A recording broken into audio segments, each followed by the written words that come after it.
You right there, ladies and gents, how is it going? I'm out on my little tow rag, as you can see, my Aprilia Tuareg 660. I've got Mr. Fish in tow. He's on one of these Honda Rebel Scrambler-y things that he's got on loan for a little bit. I think he's going to be doing a review on that, so it'll be interesting to see how he's getting on with that bike. We just both got the day off, so we're heading over to get some lunch down at Loomies. I know that's kind of a bit typical for me. It's kind of what I do, it's my thing. But yeah, we're just out having a little play on the bikes. We weren't going to do a trail ride today. We weren't going to do a trail ride on the big bikes. He's got an Africa Twin, and yeah, it was all good for that. Just an easy trail ride. It's been reasonably dry recently, so it would have been all right on the big bikes. But I'm an idiot, and I've been doing some modelling, and I nearly chopped my finger off last night or night before, whatever, with a razor blade. So I've super glued my finger back together again, and yeah. But I didn't think doing trail riding in dirt and wet and grubbiness and banging around on the bike and bumps and all that sort of stuff would be good for the finger. Good for the finger! Everyone loves something that's good for the finger, eh? Which is absolutely fine by me. I'm quite content to be out on a road ride today. Yeah, it would have been nice to do some trails on this thing. I haven't done any trail riding on this for a bit, although I'm off to Wales on it in a minute, hopefully, to do some trail riding with Maya, biking Maya. But yes, road ride down to Loomies. Keep that bar. Rubber side down. Before we set off today, I was chatting with Mr. Fish at the side of the road, as you do, and we were discussing wheel sizes, comparing our wheel sizes and all that. You can see this bike that he's got there, it's got a 19-inch front wheel, and the new Africa Twin that comes with a 19-inch front wheel on on the DCT model. I think he said DCT model.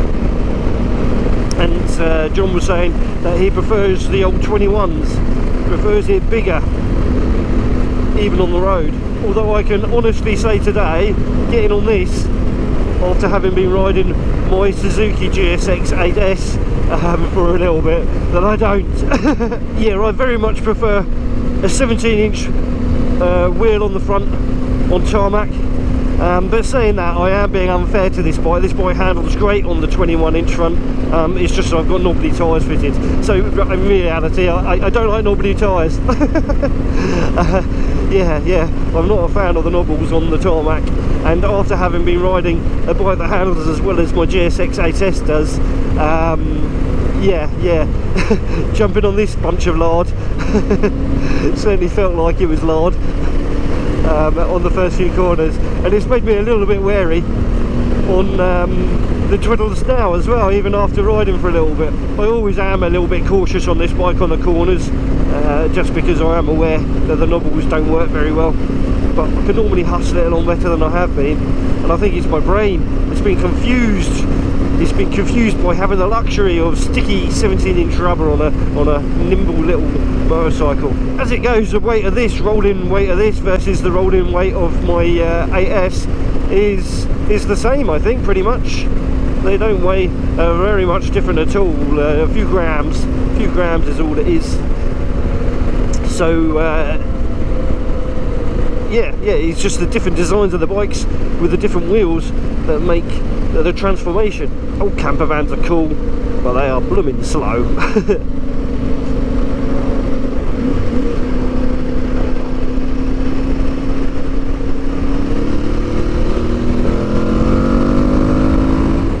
The fish didn't get past. He's going to have to find the next overtaking spot, or she will not scoot off too far ahead.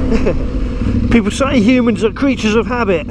I have to tend to agree. I always seem to come through Petworth on my way down to Loomies. There are other ways, I'm pretty sure, and would be reasonably enjoyable to do, but I always just seem to come through here and always get stuck in traffic, and always find there's an old lady covering her ears because she's a little bit too sensitive to sound. Poor old dear. God, how has she survived the war? But yeah, always come through here. I'm not sure why. I mean, I've got ties to the place. I've never lived here myself, but my mum She used to live down in Petworth. My granddad, he used to be a policeman, a bobby on the beat here, as well as Chichester Way and all that sort of stuff. So yeah, I've got ties with the place. And when my mum died, me and my sister, we took her ashes down into Petworth Park and scattered them in the lake there, which is something that I'm really pleased about. I mean, I'm sure Petworth Park aren't, but it means that a place that's close to my heart, my sister's heart and my mum's heart is where she's at. So yeah, I'm a Petworth boy, sort of. Not that I ever have been, if that makes sense. I was having a little whinge about the tyres, and another little whinge about them, about the Motos tyres particularly. I've noticed that the front on this, it deflates when left, so I have to check the pressure every time I ride the bike, which is a little bit frustrating. And I've heard several people who have used the Motos tyres, not just on the Aprilia but on other bikes too, have had the same issue happen. So yeah, Motos, I doubt you're even watching this, doubt you've even got eyes on my channel, but yeah, sort your tyres out. It's not good to have tyres that go flat. They're fantastic in the mud, they really are, really good tyres, really grippy, and they last really well too. But yeah, if your tyres just go flat just by sitting there doing nothing, it's not very good, is it? Fix up! It be tractor season, blooming everywhere, nearly always on the corners where there's no overtaking. Grr, arg. I guess we need them, the food and stuff, but very annoying on the road. Do we get the lights? Front of the lights, good.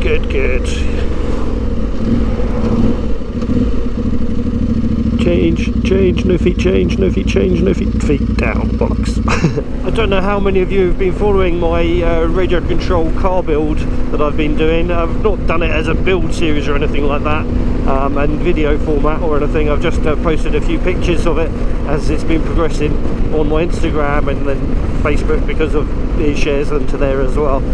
But yeah, my RC car, my little race car, is built now, and just need to join the Horsham RC car club and take it racing and go and be embarrassed by 8-year-olds. But yeah, I'm very much looking forward to taking that out and giving it a go. I took it out just for a test, just to see how well it was working yesterday in the evening. I'm just out on my road.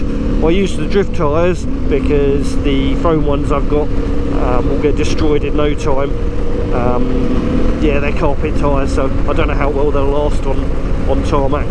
But with the drift tyres fitted, it was a lot of fun. It's quite a skill to predict the drift, if you know what I mean. I've not driven a drift car before, RC drift car that is, and yeah, it's quite good fun getting the power down so you can control the drift sort of thing.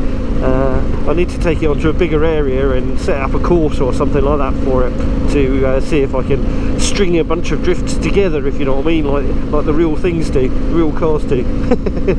But yeah, a lot of fun, and I'm very much looking forward to getting out on some carpet and doing a few races with it. These average speed zones, blooming ridiculous. We're in a 60 and only doing 40 mile an hour because people can't drive, and now no one can overtake because they'd have to break the speed limit to get past in any sensible amount of time. It's just stupid. Urgh. Right, while we're in traffic, we're almost over at Loomies now. Got Mr. Fish behind me. I always find it funny when I do a video featuring someone else when we're on the bikes, because you never blooming see them, except when we stop at a set of traffic lights or at the end of the journey. So I guess maybe you'll see him when we get to the end of the journey. But please do go follow his channel. He's very awesome on the old YouTubes. He's very active on Instagram too. So there'll be links down below to his socials, and also up in the top corner there for his YouTube channel as well. But yeah, do give him a follow. He's a cracking guy, and it's always a pleasure to hang out with him on the bikes, be it tarmac or dirt, or just in a cafe. You're having a brew, and in my case today, hopefully some ham, egg and chips if they do it. I do like a ham, egg and chips, but yeah.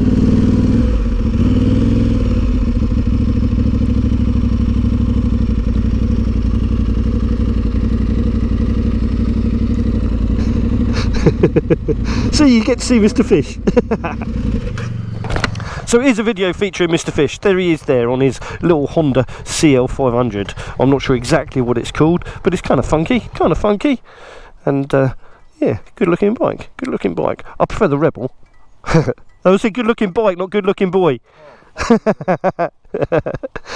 But right, yeah, we're going to get some food now. There's Mr. Fish, go follow him, and yeah, right, anyway, if you enjoyed this video, give it a big old thumbs up. If you haven't done so already, please do click that subscribe button, and yeah, you ride safe, take care, and I'll catch you all in the next one. Bye bye for now. Keep that bar. Noms, food. Rubber side down. Yeah, you know, you gotta keep that bar. Rubber side down.